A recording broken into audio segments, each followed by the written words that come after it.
જય માતાજી મિત્રો, આઈપીએલને એક નવી ચેમ્પિયન ટીમ મળી ગઈ છે. આઈપીએલ 2025ની વિજેતા ટીમ આરસીબી એટલે કે રોયલ ચેલેન્જર બેંગ્લોર બની છે. ફાઇનલમાં પંજાબને હરાવી 18 વર્ષ બાદ ચેમ્પિયન બનવાનું સપનું પૂરું થયું. ખરેખર કાલની મેચ જોઈને એમ લાગ્યું કે નાના, આરસીબી એક સારી રીતે ટીમ જીતી છે અને વિરાટ કોહલી માટે આ ટીમ જીતી છે. આમ જોઈએ તો આઈપીએલને પૈસાની લીગ પણ કહે છે. આઈપીએલમાં ખેલાડીઓ રાતોરાત કરોડપતિ બનતા હોય છે. આ વિડીયોમાં આપણે જોઈશું કે આઈપીએલ 2025માં વિજેતા ટીમને કેટલા રૂપિયા મળ્યા તથા અન્ય ટીમો તથા પ્લેયર્સને કેટલી પ્રાઇઝ મની મળી છે. તો આઈપીએલ 2025ની વિનર આરસીબીને 20 કરોડ રૂપિયા મળ્યા છે. એટલે કે આઈપીએલની ચેમ્પિયન ટીમને 20 કરોડ રૂપિયાની પ્રાઇઝ મની મળી છે, જ્યારે પંજાબને 12.5 કરોડની પ્રાઇઝ મની મળી છે. પંજાબ રનરઅપ ટીમ રહી છે.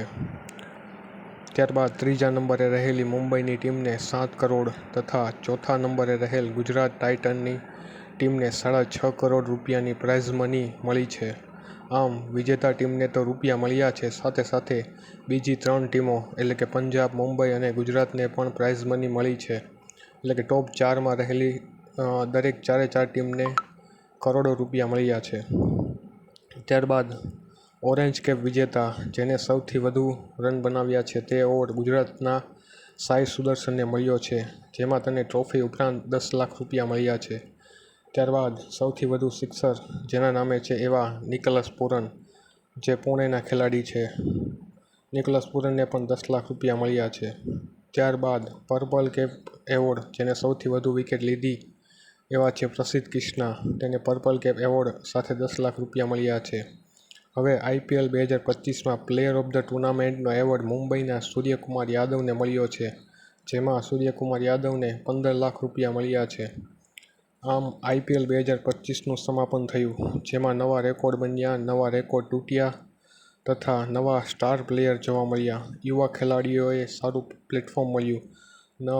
નવા ખેલાડીઓને યોગ્ય પ્લેટફોર્મ મળતા તેમના નામે પણ અનેક રેકોર્ડ બન્યા, જેમ કે વૈભવ સૂર્યવંશી, એક 13થી 14 વર્ષના છોકરાએ આઈપીએલમાં પોતાનું નામ ગુંજવ્યું છે.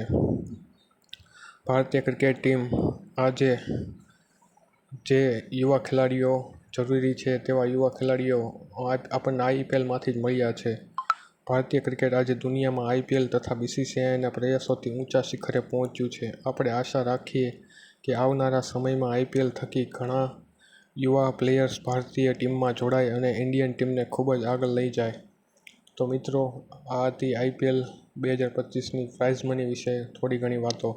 મિત્રો, વિડીયો ગમે તો લાઇક કરો, શેર કરો, સબસ્ક્રાઈબ કરો અને આરસીબી લવર જરૂરથી કોમેન્ટમાં આરસીબી સાથે વિરાટ કોહલી લખે. અસ્તુ.